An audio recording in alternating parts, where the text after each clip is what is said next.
Ang dami ng aking kangkong. Galing ito sa kanyang taniman sa looban. Pumitas siya kaninang madaling araw. Lagi naman kasi pag nagpitas siya, napakaaga. Sabi ko nga sa kanya, mag-ingat dahil napakarami ng lamok doon. Ayaw niya kami papuntahin doon kasi napakarami daw ng lamok. Pero siya pumupunta at nag-harvest ng kanyang kangkong. Ito, nininegosyo niya dati ito eh. Ngayon, pinamimigay niya lang muna. Ngayon, hahatiin ko ito ngayon at ibibigay ko sa taas. Napakarami naman ito kung aangkinin ko lamang. Ngayon, hahatiin ko na itong kangkong para madala ko na sa taas. Ang ganda oh. Ang lambot niya at saka ang lulusog niya. Meron kasi siyang taniman. Ang ganda ng mga kangkong doon, saka marami din doon laing. Doon kami nakuha ng laing na niluluto namin. Napakalinis doon. Pero pag may tubig, hindi siya nakuha. Mukha lang siya doon pagka walang tubig. Ganda.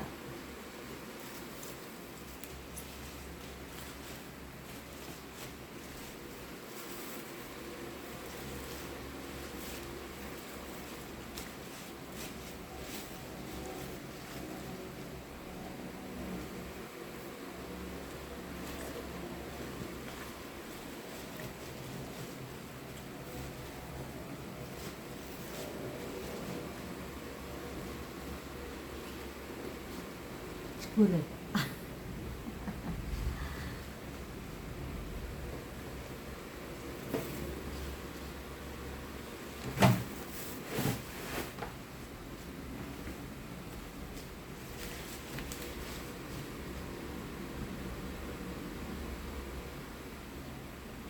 At ito yung natira sa amin.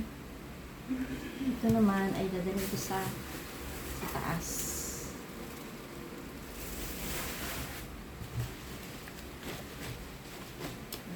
Lalagay ko muna siya sa plastic para hindi agad siya malamita. Mamaya na pala kasi pipicturan ko pa ito. Ayan.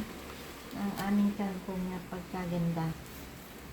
Sarap kaya ito pag inadobo o kaya minsan meron akong bagoong, ano yung bagoong sabote? Ginisa ko. Yung iba ginataan ko. Tapos, ito yung in-steam ko lang ang aming kangkong. Tapos, sausaw sa bagong ay sarap. Sarap na kain namin. Simpleng ulam lang. Ito naman.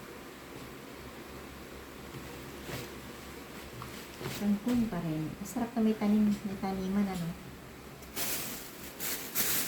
Pag meron kang tanim, may aaninin. Kaya, magtanim na tayo. Wala lang kasi akong taniman. Sabi ko pag napalipat kami sa lilipatan namin ay magtatanim din ako.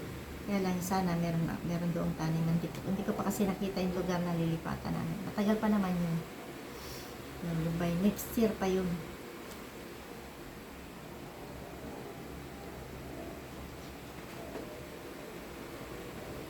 Maghahatid na ako. May kitang-kita yung ulam namin, itlog na pula. Nagdadala muna ako ng kangkong sa taas. Nay, maghatid muna ako ng kangkong sa taas. Dito ka muna. Ayan mo. Dali ko muna itong kangkong. Ibibigay ko na sa aking kaibigan.